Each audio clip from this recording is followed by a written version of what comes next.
আপোনাৰ 15 বছৰ টেক্স গাড়ীখনৰ লগত দিয়া যাব, যিটো চৰকাৰৰ গাইডলাইন দিয়া গৈছে।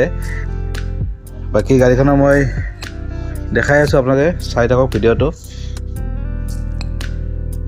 চবখিনি পেপাৰ, নাম ট্ৰান্সফাৰ গোটেইখিনি আপোনাৰ আপডেটেড কৰাই দিয়া যাব। আৰু আপোনালোকে যেনে এই গাড়ীখন ল'ব বিচাৰে ল'ব পাৰে। এই গাড়ীখনৰ প্ৰাইচ ৰখা হৈছে 1,80,000 টকা।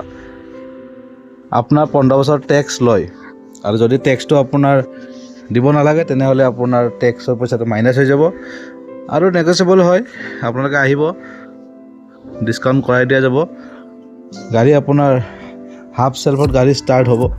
গাড়ী বহুত কণ্ডিশ্যন ধুনীয়া আছে। যদি আপোনালোকে লাগে এই নম্বৰটোত ফোন কৰি যোগাযোগ কৰক। গুৱাহাটী লখৰাত আছে। ইণ্টেৰিয়ৰটো চাই লওক, গাড়ীৰ ভিতৰৰ বেটাৰী চাই লওক, খুব ধুনীয়া হৈছে কণ্ডিশ্যন। চব কাম কৰে গাড়ীৰ। ৱেইপাৰ গোটেই আপোনাৰ ৰানিং হৈ আছে, একো কাম কৰিবলৈ নাই গাড়ীখনৰ। এইখিনি আছিলে ভিডিঅ'টো। যদি মোৰ ভিডিঅ'টো চাই ভাল লাগিছে, চেনেলটো ছাবস্ক্ৰাইব কৰি লগতে বেল আইকনটো দবাই ল'ব, আৰু যদি ফেচবুকত চাই আছে ফ'ল' আৰু শ্বেয়াৰ কৰি দিব, এনেকুৱা ধৰণৰ ভিডিঅ' পাই থাকিবলৈ।